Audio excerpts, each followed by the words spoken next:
Chido, gonna look over here, see if it's setting up the meeting for Facebook Live as we speak. Cool.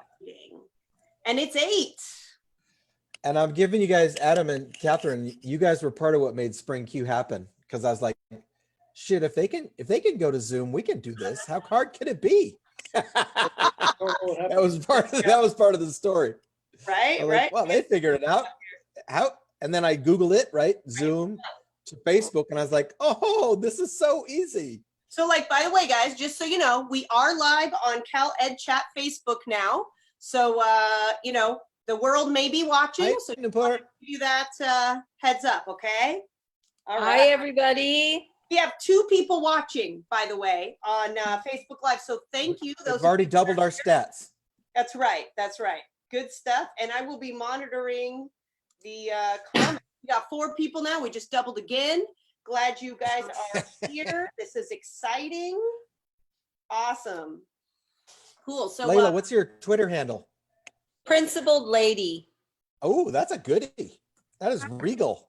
I love that. Hey, Karippo, that's a good idea. Let's all share our Twitter handles since we've I'm got doing it right now. watching.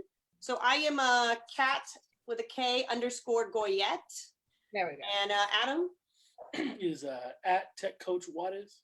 All right. Someone else chime in there. Say your Twitter handle. I am Heidi Carr. It's Carr with 2 R's _8. At J Carippo. That's pretty easy. Perfect. And as I'm changing the name from my son's Zoom name because he had been Zooming the whole last few weeks, I was like, that's not my name. It's Nupur S. Sethi. I will type it in the chat. Type it in the chat. Let's just say that way. Nice. Good stuff. And I'm Joanne Fox, at Joanne Fox EDU. And I'm going to have a hard time talking and remembering I'm in this call because I'm also moderating the Twitter chat. That's okay, Joanne. No worries. You moderate the chat and we'll yell stuff at you. We're like just color commentary. You just be in the zone and we'll be like, Joanne, can you believe that Nupur just said this on Twitter? We're all good, guys. We're all good. Joanne, I have to say, I have 3 devices out too, 1 PC, 1 Mac, and an iPad. And I was having my 12-year-old figure out I have to moderate a chat and then be on live. She's like, Mom, you can just figure it out. I'm like, no, it's 5 minutes before. and she's just jumping on the bed. I'm like, out you go. And I just do it on my PC, my Mac. So let's see how we do it. Are you on 1 computer too, Joanne? I'm on 1, so I can Me too. my Zoom window right now. I've got. I have a Zoom window and a tweet deck, and I'm just talking to you guys while I'm tweeting.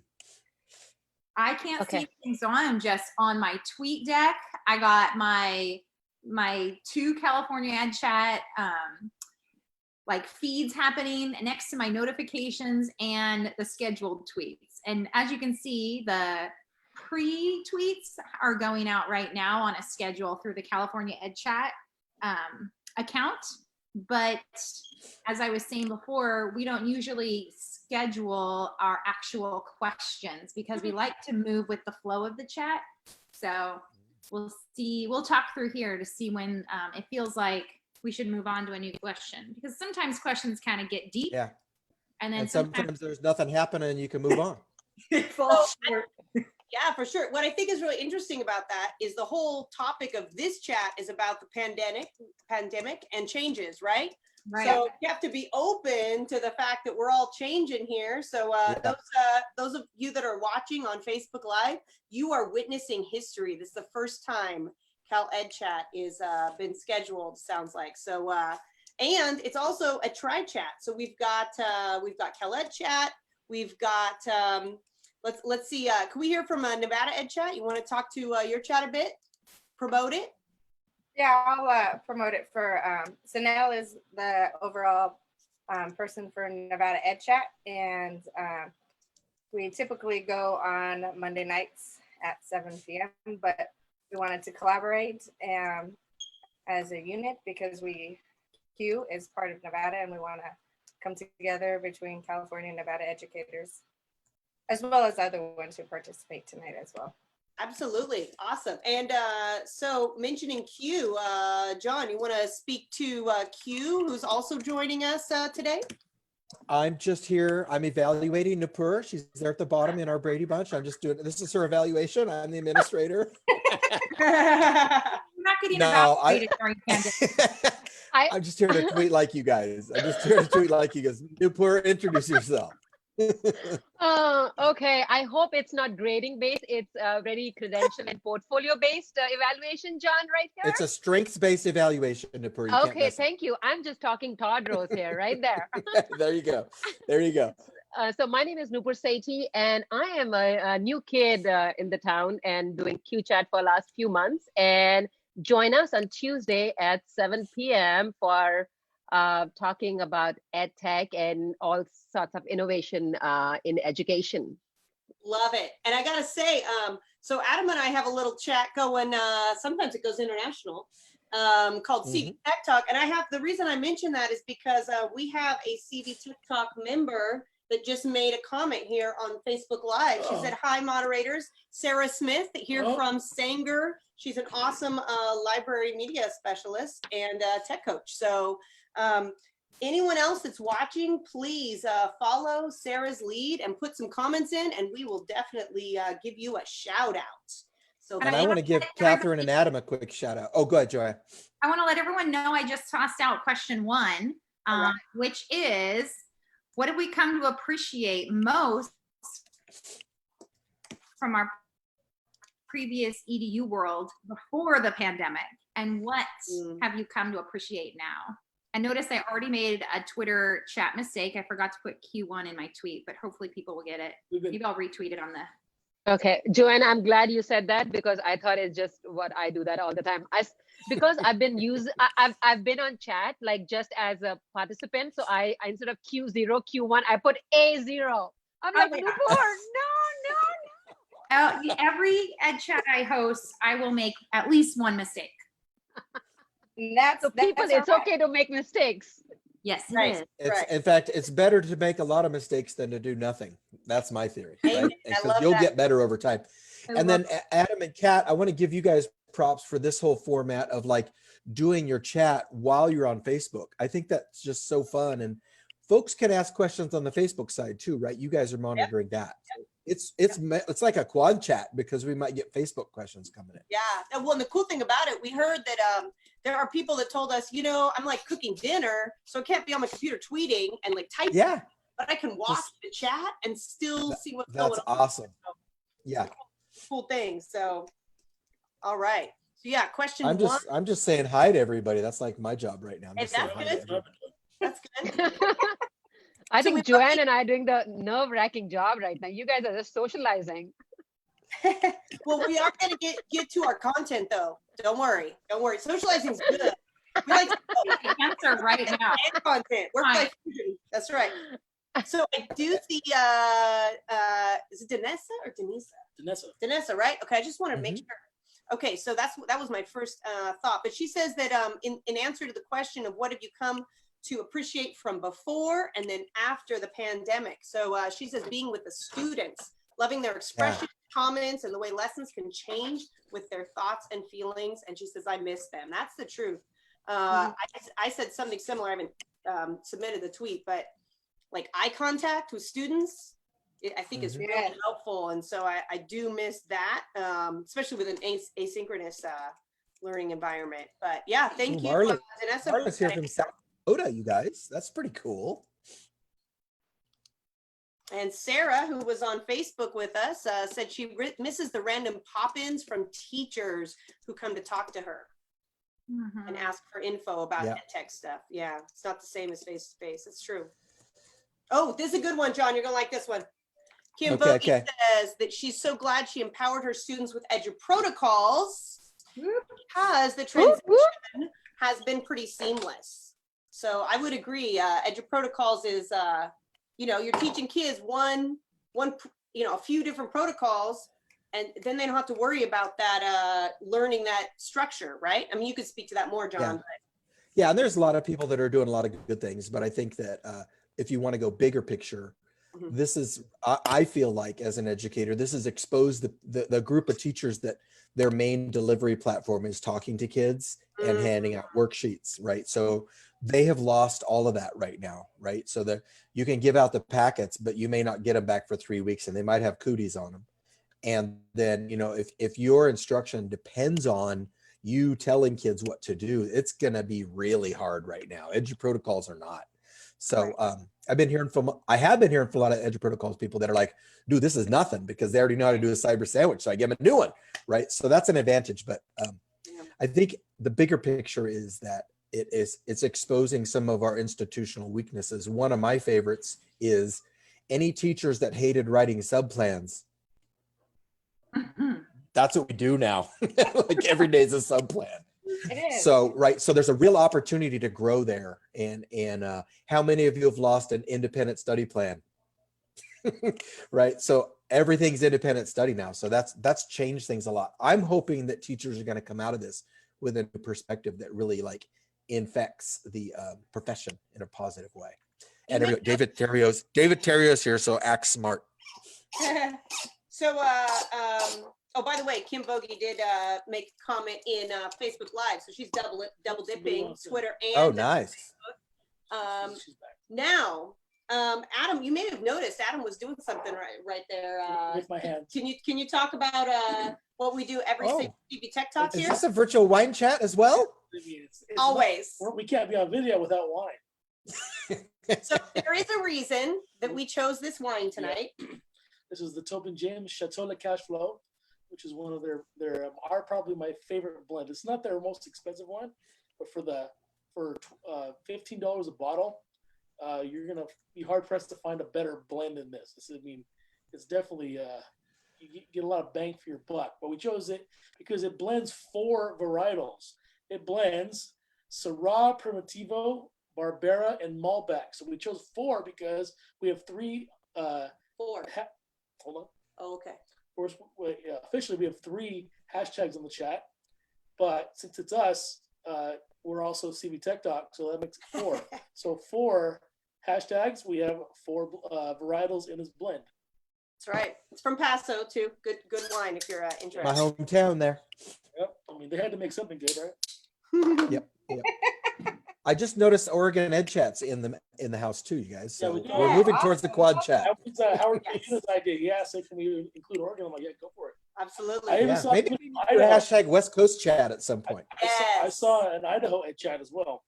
So it's Oh, not even nice. a tri-state, it's a quad state now. Yeah. Love it. Like our quad varietal for sure. Oh, so Sarah said she's got a rosé going on right now, Sarah Smith. Oh, nice. So nice. Thanks for sharing, Sarah. I do like what Katie Mack Sure. question 1. She says she loves and misses the banter and inside joke with students, but now she enjoys her sons being good brothers to each other. Oh, I like it. Oh, that's a good thing. Aw, that's Katie sweet. Mack from Bakersfield. We got Eddie Gonzalez from Bakersfield as well on right now. Yeah. Hey, Tour, you ready for Q2? Well, I even miss some of my disruptors in class. Like- Mhm. The ones that you never know. They give you a challenge daily. My experience is that 20 years down the road, those are some of the kids you have the best stories with. Is Yeah. those kids. We got the Steve Woods on too. Oh, the Steve Woods. That's right. Nice. Good stuff. Not just Steve Woods, the Steve Woods. Absolutely. Hey, you guys, I read a tweet for Q1 that I really liked. Where'd it go? He was saying, who was it? Howard. He was saying he realizes how much he left in his classroom and how much he doesn't really actually need of that stuff in this new world. Ooh, Well, that is a good feeling, right? It's all in drive. I'm good. That's Yep. a good feeling. Sure. I'm just gonna tweet something so you do. Oh, Great. okay. Was that Howard from San Francisco? Yep. Howard. Howard Keenan. Yeah, he's a Yeah. cool. He's a cool. Oh no, that's. Yeah. That's a really good thought. I think. Yeah, I like that. I feel like we are finding out what's actually important. Like what, because a lot of what's the fluff that I don't really need to cover or talk about, and also talk about what's important. Like it's really about connecting with our students and making those connections and trying to get them to, Well, collaborate and just such. being like, I spent Thursday and Friday. I had a week's worth of PD, like 6 sessions a day planned out to get people ready for this transition here to go 100% online. And I had to change it midweek because we weren't getting the tech out to kids quickly enough. So my new Thursday and Friday, I was like a broken record. Everything is going to be phone friendly. Yeah. Because a lot of our kids their only access to the internet is through their phone. So how can Mhm. we make this phone friendly? And that's been my I got 2 words for you, bro. Flipgrid and quizzes, baby. That's going to take you a Amen. long ways. That's going Right. to take you long. It won't do it all, but it's a long ways.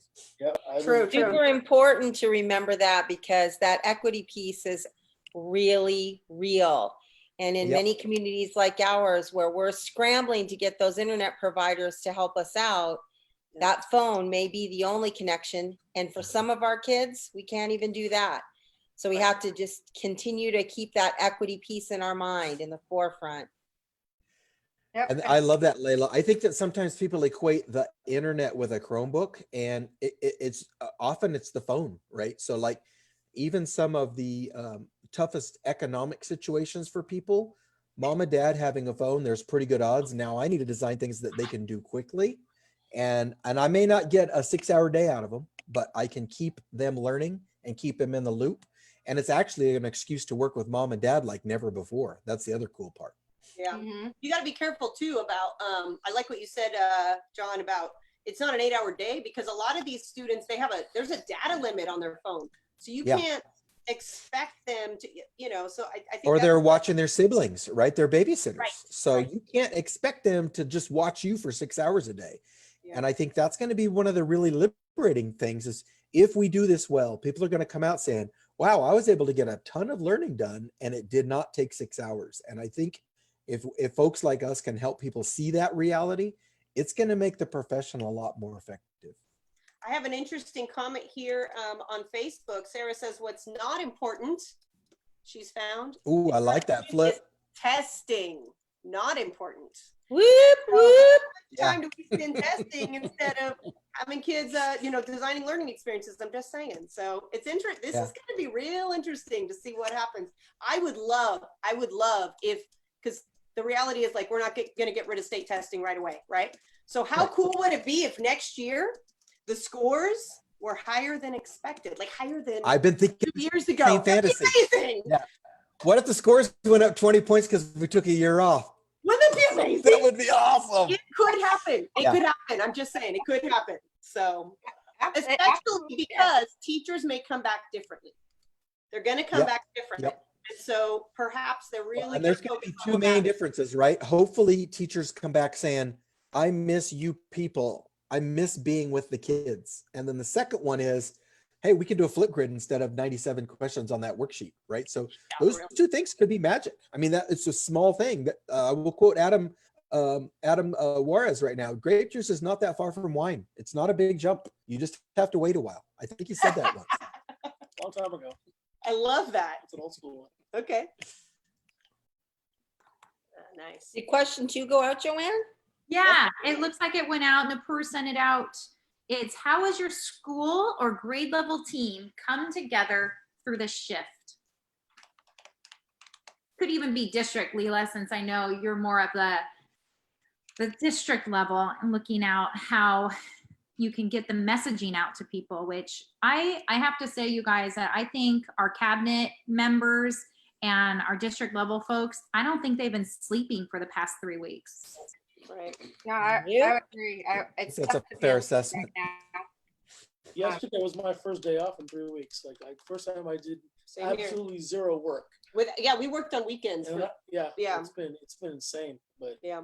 yeah, I mean, it's worth it. And people it's, above me, yeah, I'm sure, are working even more. So right. Right. yeah, it's a it's a weird time. Yeah. And Joanne, I don't know if you happen to catch it, but the Friday night Q Live show that's on Facebook that anybody can watch, Mhm. Nick Provenzano's segment on STEAM and STEM at Home is freaking magic. I Was mean, it? magic. I gotta go watch Yeah. it. Listen to this. He said, look, every house is a maker house now. He's like embracing it. Like every house is a maker house now. Yeah. And he had kids, he told kids, design your making statement for the week. One kid was designing video games on Scratch. One kid was crafting the ideal coffee drink for every kid in the class. Oh, So that 45, 50-minute segment from Nick, it's totally free. So there's no commitment. It's on Facebook. It will blow your mind. He was talking about kids designing the family meal as a maker and thinking of all these maker mindset things. I think you'll really like it, Joanne. And it really does go there. I will look at it. And how do you access these previously recorded ones? You just go to the Q Facebook page and scroll through the videos. Yeah, it's really straight ahead. My daughters were We designing had their own one of masks. those had like 65,000 views. So we're getting some really cool traffic. right. I was like, wow. Yeah. Or say it again, they didn't hear you. Oh yeah, my daughters were designing their own masks today, so they're Mhm. Oh, wow. getting all of our supplies, and yeah, they spent the whole afternoon designing masks. So Here's the best part. It was their idea. Yeah. They said, we want to go to Walmart. We want to make some Yeah. masks because we've heard this is Yeah. important. And so we want to get some supplies. They chose the supplies. That's awesome. It was great. They've And that's kind of, decorated- I think, what Heidi was saying earlier, right? If that might get us 20 points this year, like maybe Yes. kids being in that mindset will change Right. things. Yeah. Well, and I think right now it's also a great opportunity for people that always thought, what the heck is going on with you? And our parents are kind of used to the different things we may test in our classrooms, and now they get to see it at home, what's going on. But teachers who are now being like, whoo-hoo, I don't have to teach in these boxes. The parents, Mhm. some of the parents are having a hard time Yeah. undoing how we learn. So Yeah. it's kind Some of parents want a 6-hour babysitter and that ain't part of the deal. yeah. So it's been kind of fun to see the difference happening. Yeah, for sure. Oh, this is interesting. So Kim Vogie on Facebook says that her 18-year-old is bored and wants to plant a garden. How cool is that? Oh, that's I love it. Gardening out of That boredom. is awesome. Yeah. And see, that's like what I was saying. That's the opportunity for teachers to say, how can we do a thing at home? You pick, and then we can write about it or make a slide deck or a video about it, right? So it gives, we have that opportunity if we'll keep our mind open. And I Recognize think that's pretty cool. Is that Tobin? I see a tweet here that says, I've always appreciated my team, but now more than ever, the students in our grade level are ours, not mine. And we're Mhm. planning distance learning collaboratively. I think those people who are less tech savvy are having to rely on those who aren't, who are more, but then those who haven't really been engaged in collaborative learning, they're being forced to in a way because they really need each other and they're seeing that need for one another. Yeah, I love that, Layla. I was going to mention that too at some point, that like two teachers now co-teaching a group of kids makes more sense than ever. Like, why would we make a different quizzes if you and I both taught 6th grade? That's crazy. That makes no sense. If we can take that back to school with us in the fall, that'll be huge. That'll be a game changer to start being able to work with other teachers in real time. I agree. another little jewel here from Katie McNamara, very concise, and she says, so much transparency in sharing and collaborating. I think that's Mm. powerful because Yeah. so many teachers that I mean, just in general, you know, if you're in the ed tech world, we can't stop sharing, but people don't want anybody knowing what they're doing. They don't want to be transparent. It's part ego, it's part embarrassment, a little bit of both. And now the transparency is just out there in the open. So I think it's a powerful statement from Katie. So similarly, something that was interesting for me is in my work, people were shocked at how quickly I could get information. They thought I was like a genius. And I'm like, no. I just put something on Twitter and I got all these people that'll answer me. Like, this is not me. Like, I This just, is not that hard. this is not me. I'm not a genius. Like, I'm just super well connected, right? I just know really smart people. So it's interesting because those that are not connected are now, I think, seeing the need. And as ed tech people, like tech moves so fast. Google changes the place a button is like every 2 weeks. And so we have to ask people, right? And so it's kind of interesting that other people are noticing that. It reduces that audacity. I just saw a really great tweet from Marina Hendrickson. Listen to this one, you guys. Reality check on the value of grades. Yeah. Yep. I think it'll be interesting to see if we'll change that. I've heard high school, middle school teachers try to threaten kids to get to work to do the grades. And I said, why? Don't you want them to come? What's the point of them learning your material? So I Right. think a lot of mindsets and the why we do things is going to change. The sad thing is this has been going on for hundreds of years, and we have like Yep. 3 to 5 months to say, boom, we need to fix this now. Yeah, to piggyback off that, we had a lot of good conversations about something similar, about how we definitely our grading's going to probably change forever, because so much of what we do is just rewarding kids for turning work in. It's not really Mhm. mastering Yeah. standards and Check the box. learning. It's just, oh, you turn stuff in, you get an A, but then you take a authentic assessment and you can't pass. It doesn't match up. So it's really opening a lot of eyes to how we're grading, and I think it's going to be a change for the better. Absolutely. And so now to go with what we were just talking about on Twitter wrote, I'm hopeful it has shined a bright light on access and equity for many students. I'm hopeful that we'll make long overdue changes in education to address these and other issues that have been brought to the forefront of the line due to this. So I think this is important. And Ken Shelton last night was talking about it. It's an opportunity gap. And we need to start focused on what's the access, what access do our students have. So I think this is important. I love how this one person named Joanne Fox is saying that she's been pointing kids at what's called a public library, whatever that is. But this is a very interesting concept. What?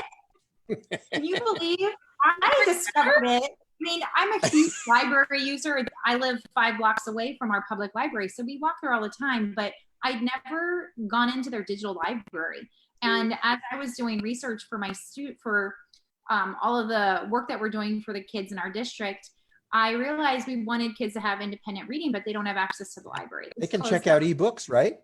There is a huge selection of ebooks, and I work with middle schoolers, and there's some really good titles in there for middle schoolers, and none of those books are checked out. They're all still available. People don't know about it. So Yeah, that's I'm awesome. putting it on all of our district documents heading out to the kids that, you guys, this is a great resource. Use it. And we're all like, please be so bored you start reading books, which would be pretty cool. That's right. Please be so bored you start like creating things instead of just, Yeah. trying to do some like worksheets, because that's fun. But so question 3 dropped, by the way. Those of you watching on Man, Facebook. I'm still back on 2 in the tweets. I can't even keep up. You It's keep banging tonight. I just want to let everyone know. Question 3 here. So if you had known this pandemic was coming, what would you have done differently from the first day of school to better prepare yourself and your students?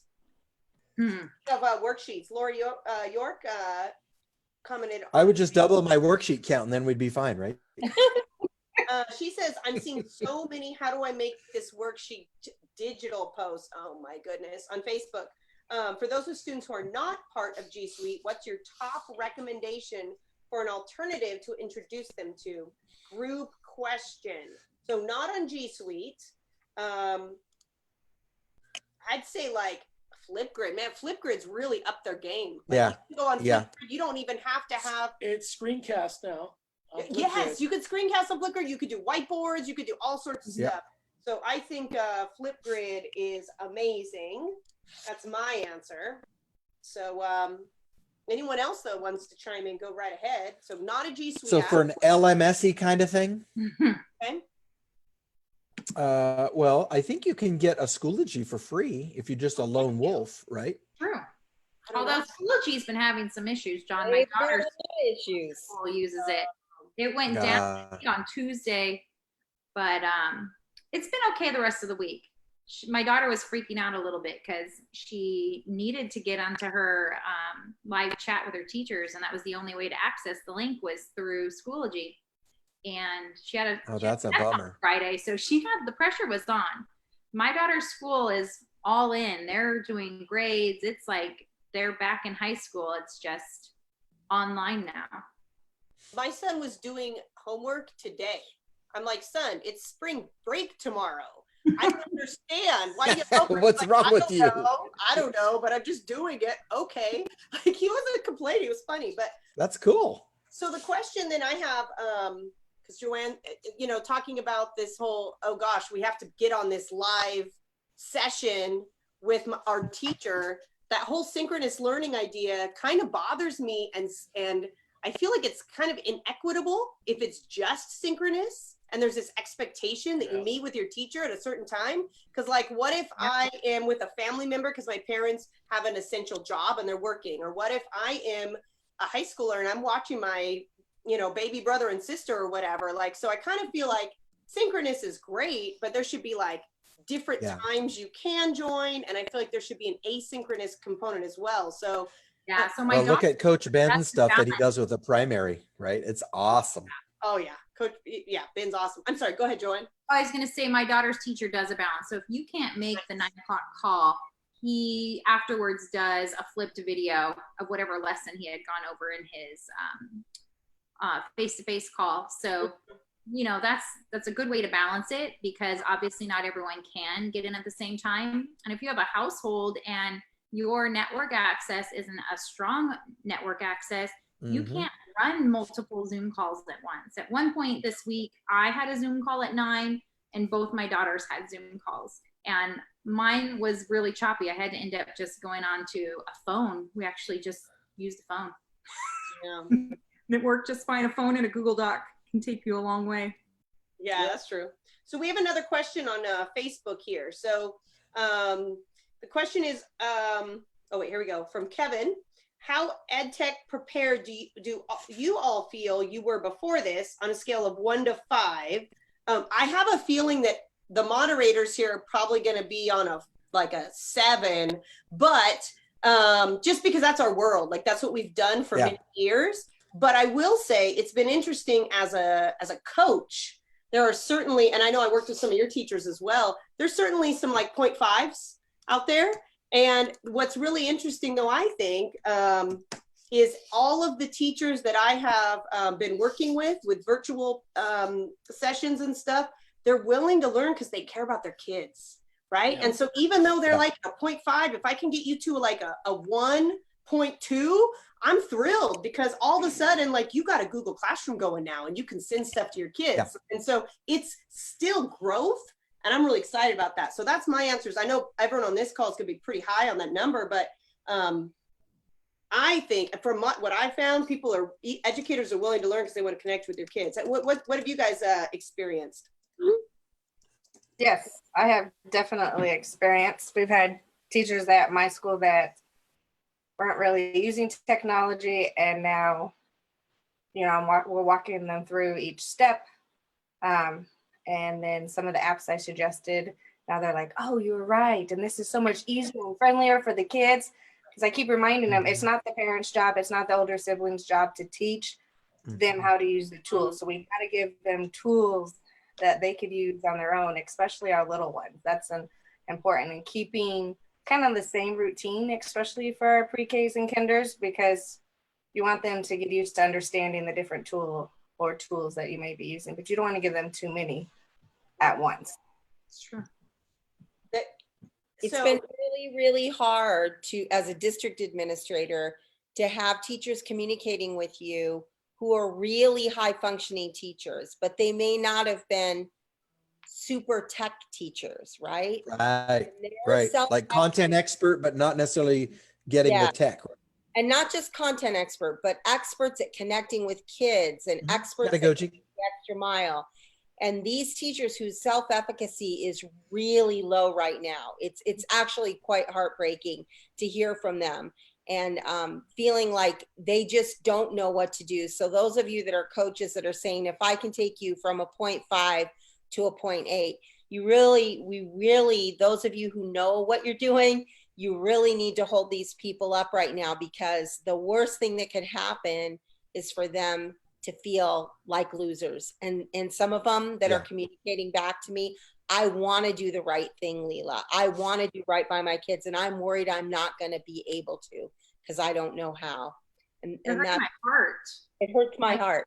I'm hoping that the last 2 years as a coach, I have been making relationships with teachers along the way, so that they feel like they can come to me with any question and know that I'm not going to judge them. I did get a question this week: how do I make a link on a Google Doc? And you know what? That's exactly the question you need to be It's asking. going to be an easy lesson, right? Yeah, It's going to be a quick one. video and sent it to that teacher, and it made their day. I've had people saying I'm having anxiety attacks because my competence level right now isn't where it needs to be with technology. So I appreciate you bringing that up, that having the empathy for all teachers right now. Because they're all dealing with their own fears about this pandemic. They're all dealing with their own children who are in their homes, and they're trying to help them. And I just think we need to really keep in mind here that, you know, this isn't, I keep saying that this isn't a planned. This is crisis management at this point, that out of this crisis and out of this chaos will come some order, will come some new learnings, will come things that will take us, hopefully, as the questions continue with the chat, that take us into new things that are better. But we have to remember that we are also still managing a crisis. And Layla, I would just like to add on that if we can take these 4 to 8 weeks, whatever it ends up being, of what's left of this spring online, if most of our teachers can get comfy with 2 or 3 tools, like if they can figure out their Seesaw, then they come back and they're like, hey, I've got a few things. Can you show me a couple more? That could be massive amount of change. If people like us can get them through 2 or 3, if they can get them comfy in 2 or 3 things, I think the potential there is great, which is why I think all of us need to be really full of empathy and really, you know, treat them no different than a kid who's struggling with their timed math or how does geometry work. We need to have that same kind of open mind of, I'm going to get you there. It's going to be okay, right? I think those are key moments for us. I'm gonna go on a limb and We just know it's going to be better when kids are together with their teachers, right? Sure. It's going to be better. It's you know, we don't want children to be isolated from humans for forever. I sure don't want that for my grandkids. I'm gonna go on a limb and just kind of predict that there's gonna be a mini boom in ed tech coaches being hired back again. Because I know for a while here they've been cut. I think a lot of them are gonna start bringing them back, but only if there was a book that's going to come out that might help these new coaches. I think John might be some It was an organic kind of a feel to it, something not, you know, overbearing. Something with learning and never with tech. Something like that. You know, something like that. There could be a thing like that. You guys should work on something like that. So we do have another comment here on Facebook from the Real Ed Campos. The Real Ed Campos. Real Ed Campos. Ooh. I just Is that right now. Is that a verified account, Catherine? It does. He does it. It's the right Bitmoji. So I'm. There's a lot of posers. There's a lot of posers. That is It's not true. orange. It's not orange, so I don't know. It doesn't say the real first, so I'm not sure. But he does say whether it's the Real Ed Campos or not. I think it's a good comment, so I'm going to read it. So he says he's been asking those tech hesitant teachers to share their strengths. So nothing to do with tech. Yeah. And he says most of them say they're great with connecting with kids. And so, yeah, that's where tech can come in. So I love that he, starts with that strength-based mindset with teachers. So if only Judy Blakey could hear him say that, she would love that. But she would. I like that because, as I've been really, I did 6 sessions a day all last week with all the teachers that I'm serving grade 6-12, and as I see them pop onto the to the video conference, I had to be very cognizant of who was on there, and every time I'd come up with something that I knew would meet their strength, I would immediately address it. I'd be like, oh, Mrs. So-and-so, when you do this, here's something that you may help you do this online. You can continue what you're already doing. And yeah, so just knowing your audience and who and what they're good at, just kind of making them feel better about it, it eases their mind. And all of a sudden, some of those teachers were messaging me on the side asking for some. They never reach out, but now they're asking for one-on-one. Just by simply, we have a screen share going on. Oh wow! I don't Yeah, know. check out what Eddie Gonzalez is sharing right here, you guys. All right, let's see Look it. at this bit. I'm gonna see if I can make it a little bigger. He's sharing this. This is a social network analysis of the chat from 20 and 30 minutes ago. Look at what's going on there. It's pretty cool. Wow, that is way cool. Looks like I gotta go. And I think what that's showing is tweets and individuals. Freddie. Who was it? Eddie Gonzalez, Dr. Eddie's class.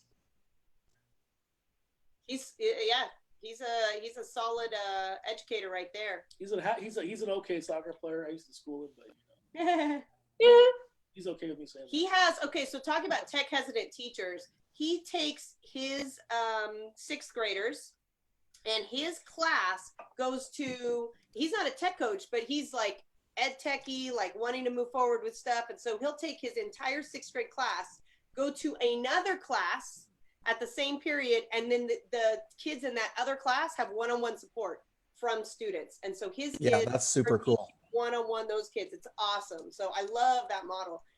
It's awesome. So good stuff. We have been in such great conversation here and reading the Facebook messages and the tweets that we haven't actually announced the last two questions. So I'll just move on to five. It's totally fine.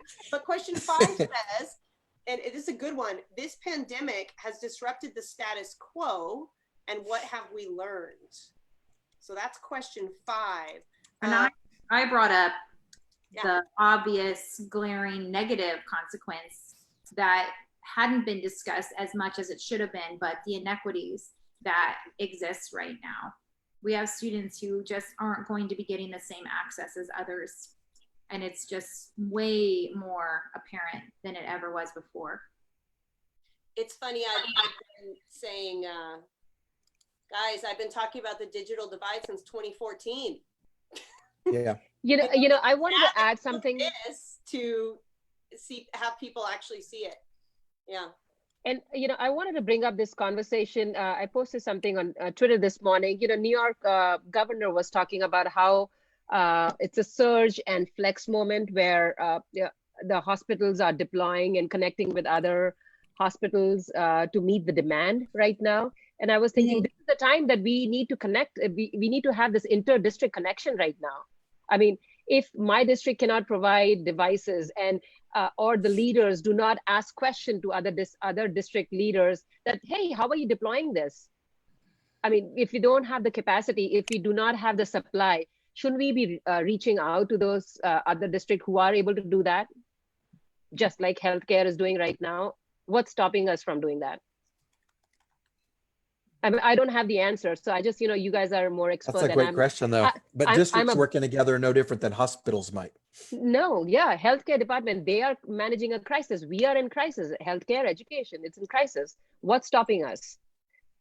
I will say, like on the at least in California, from the state, there's a lot of like state committees and mid-state like we have this mid-state collaborative, like regional committees that are coming together and collaborating a lot more than I have seen in a long time. I'm not sure how much is happening with districts amongst each other, but I will say that at the state level, it's happening more than I've seen in a really long, than I've seen ever actually. But I mean, Kat, we have seen, like, on Twitter and DMs, teachers have integrated, but I'm talking about resources. I'm using the analogy of bed in hospital. So for us, the analogy would be devices. For us, the analogy would be coaches like you guys deploying. And, Martin has been doing that on, I've been seeing how he's deploying. Maybe some leaders at certain districts do not have that capacity or do not have that innovative idea that how we can go about and deploy. Can they pick up the phone and ask so-and-so district, hey, how are you guys doing it? Like, how do we make that? How do we make that happen? It's a question about supply and capacity. It's not about teachers. Teachers are already doing their part and we are reaching and coaches are doing that. I'm talking about resources. At the county level in San Diego County, that's happening a lot. There are multiple Zoom meetings between like CNI people all across the county, HR people all across the county. The county superintendent, Paul Gotthold, is holding weekly meetings where it's like, hey, what do you need? Hey, call this person. These educational leaders are doing that. I think where the problem is, and it's something that's a very personal thing for me, living in a community that has 80% of the kids on free and reduced lunch, is what Joanne talked about. I just don't understand, and I've reached out to my city officials as an educational leaders and said, why can't we open up some of these networks? Why is it that only in downtown Downtown Escondido, there's a network that kids can jump on. What are you going to do to help me make that happen all over my city? Because right now, if they don't have the ability to do that, you're creating children in your community with even more of a gap. And that's a moral imperative on the part of you as a city leader to make this city healthy. And why is it that we don't have that access? It's a safety issue now, and maybe people will start to realize that. It's a safety issue. It's a security issue within our entire country. I believe the internet should be free for everyone. Everyone should have that. I feel so strongly about that.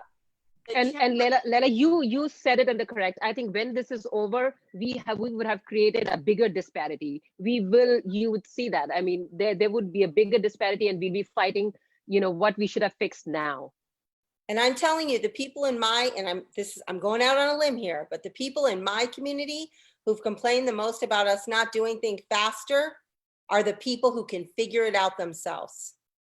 And they're not the people that I'm worried about.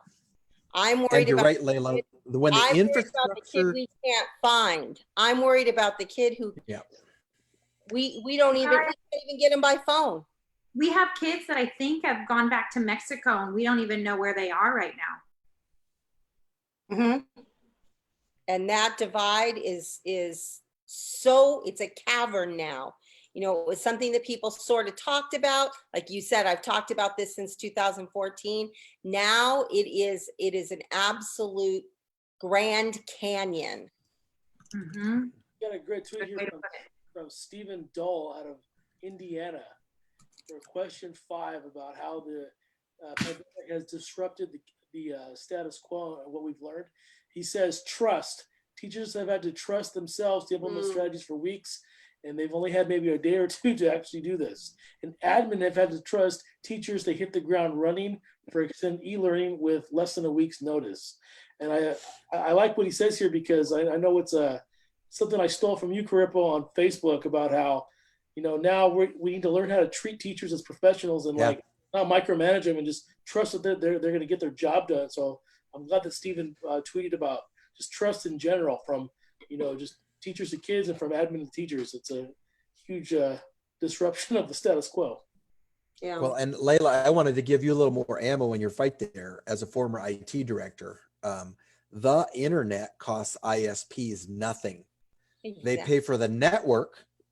That costs the fiber, the towers, that costs. I'm good with that. Support, helping people on the phone and sending the guys out in the trucks, that costs money.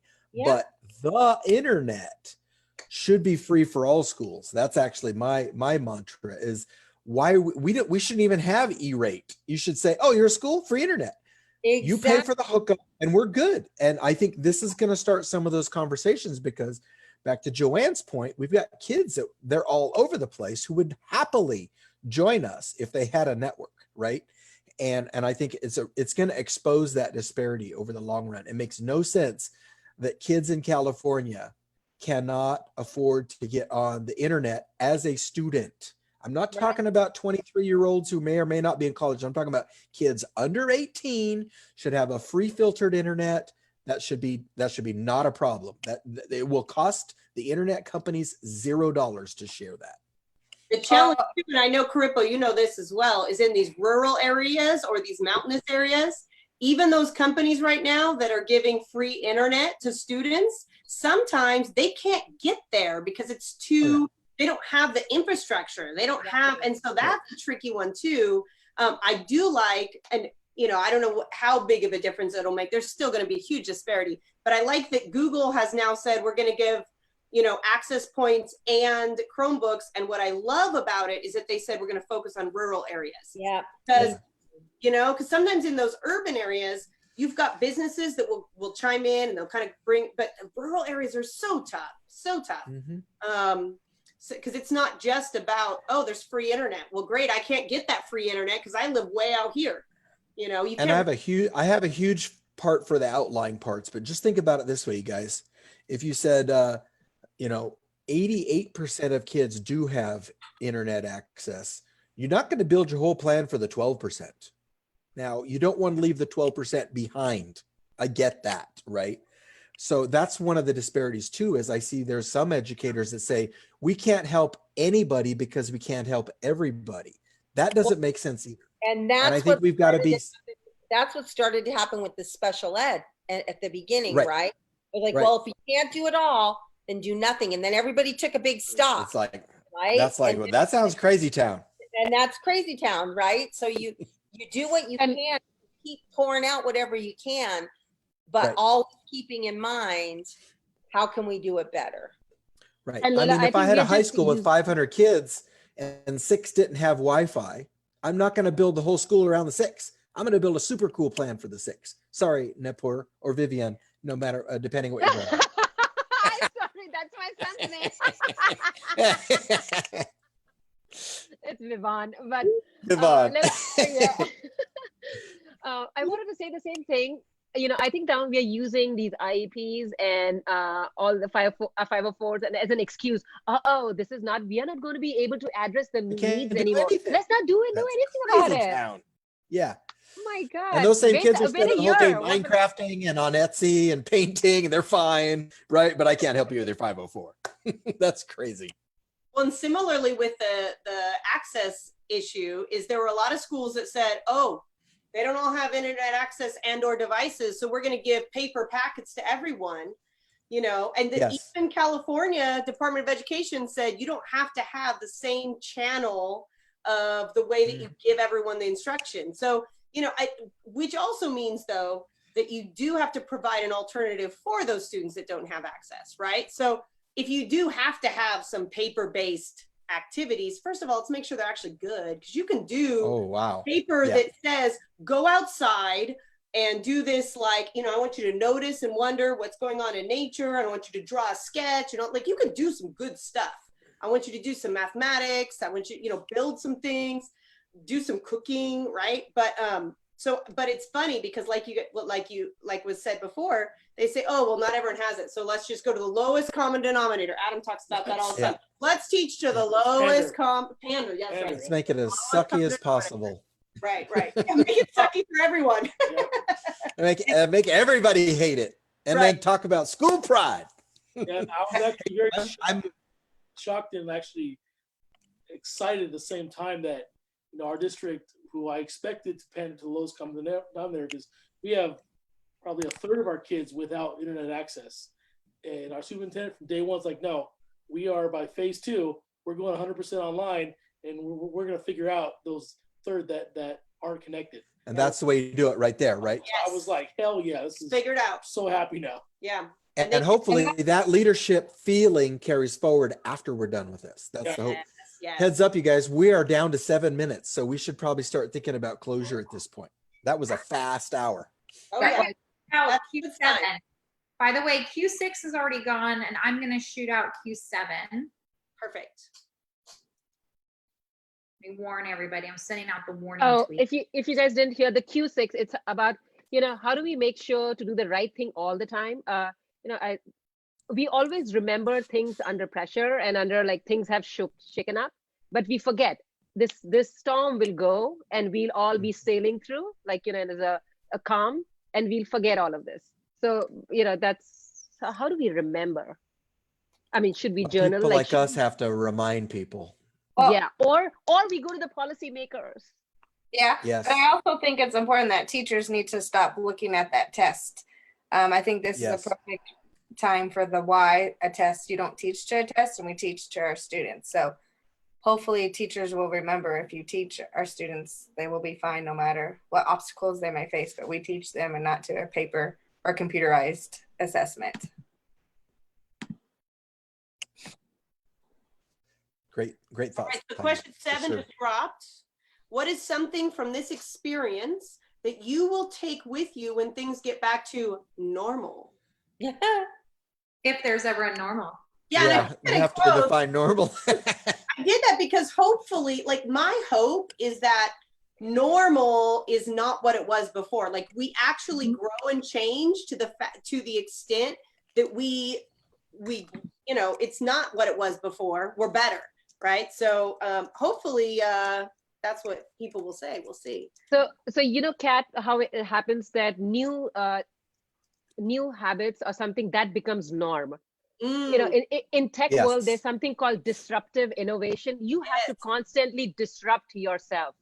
mhm. Like this has to be a mindset. Like we cannot just you know, like I like to say, failure is an option, stagnation is not. And Ooh, constantly nice. be in that That's good. mode. That was my cue boom. I love that. Ooh, nailed it. Good. I don't know if I nailed it then, but I'm nailing it now. Oh, I you think. did. Oh, you nailed it right now for sure. Yeah. If you It's didn't all nail about the reps, not Nakua. enough. You know that. It's all about the reps. And I think So- we have to find, oh, go ahead. Yeah. So, you know, you have to constantly think about just disrupting that status quo, disrupting that norm, you know, because it'll become a habit. It's human. It's human. And I think the normal will be changing, but we have to remember some of the discussions that were had during this time. And are we following through with what we want to see in the future? So like a few things we've talked about is equity. Well, we need to make sure that we're fixing that, because for years we all knew it was an issue, but we kind of swept it underneath the rug per se. And now everyone sees it. So we need to follow through with the things that we're seeing on the forefront and making sure that policymakers and our leaders aren't brushing it back when we get started. Yeah. And my take is, if you take the teachers of Nevada and California right now, let's say that the teachers that are with it, let's say they're Q teachers or not, right? The teachers that have said, I can do this, I got to do a few things and we're good. Let's say that's 5% of the total profession. If we can come out of this with 10% thinking this way, it's twice as many. And twice as many sounds good to me. I mean, to me, that I think that's a reasonable request going forward, is that twice as many teachers approach the technology and the equity and, you know, being able to work with your kids remotely at that level. That would be my wish. Maybe we can do way better, but I think if we can double, that would be a pretty cool thing. Oh, absolutely. That would be amazing. You know, That's for well, sure. this has been a super chatty chat, you guys. Oh yeah. It was I awesome. know. I have not been focused on responding to any chat. You guys are distracting. John, it is you. And now I think it's Kat.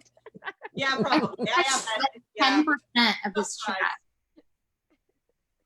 You did great, Joanne.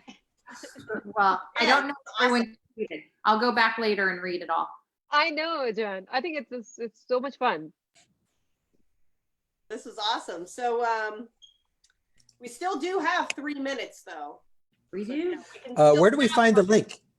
Where do we find the link, Kat? Which the of link the for the Facebook? YouTubes? Yeah, which Facebook feed do I look up? Yeah, so Cal it's Ed the Cal Ed Chat Facebook. Okay. You can probably, once it ends, once the live chat Oh, I'll be ends, able to watch it later. you can share it. Yeah. I wanted to watch us. Which Facebook feed do I look at? I wanted to watch us while we were watching us. Like Inception. It's like Inception. Live chat. Oh, I'll be able to watch Love that. Love it. That's awesome. That is Well, super- thanks you guys for jumping in. I For think this has been a really good thing at just the right time. And I'm hoping some teachers that were feeling a little either left, you know, a little, if they're an extrovert and they were feeling a little left out, maybe they feel a little more left in. And Yeah. I think we had good conversations about, you know, just like what's next and having a forward viewpoint. So I think this has been a really good thing. We should probably do a try chat about 3 times a year. Love it. I was I gonna was say we should thinking about it. one more time before we all go back, or in That's summer. a great idea. Whatever happens in these next, I know Yeah, California. one more you guys before are- June. Nevada has not decided yet, even though I don't think we will be going back, but still. Oh, Not really? officially decided. Somebody, Stephen Dull at Twitter said this was a powerhouse chat. Everything I hoped it would be. I'm so thankful to be connected with thoughtful, brilliant teachers and coaches. Have an awesome week. So that's And a we, good testament. and we love being connected with the Dull Teacher, best Twitter handle besides Dougie Fresh Tech. And he's coming from Indiana, so he's from outside. Oh yeah. Yeah. Hey, we are willing to connect far outside the states, that we internationally if need be. Listen, the Canadians used to think the CA meant Canada. So Yeah. you Yeah. Canadians. Oh, that's great. I love love it. Hey, welcome them in. No problem. No problem. Welcome them in. We can share. We're not picky. Listen, we gave away one of our Californians. They got Carl. So Yeah, they got Carl. Well, but we got Jen Giffen back to some degree, right? So that's a pretty good trade. I think so. Yeah, Yeah. she joined us for happy hour on Friday night. She did. She did. Yeah. Yep. That one we don't put on Facebook Live though. That's No, That's that's a it. good one. more of an invite only type of That's an adult level chat, I think. right. There's still wine. Hey, I gotta say, with this isolation quarantine, that can be really helpful. Yeah. Out of your social interaction. So hopefully we have helped some of you with that. As John said, thanks everyone for joining us. Thanks for letting me join, guys. I appreciate it so Sure. much. Thanks, Layla. It's Thanks, good to Layla. meet you. All right, so I'm gonna go ahead and Thanks, stop the Heidi. live stream then. And thanks so much everyone that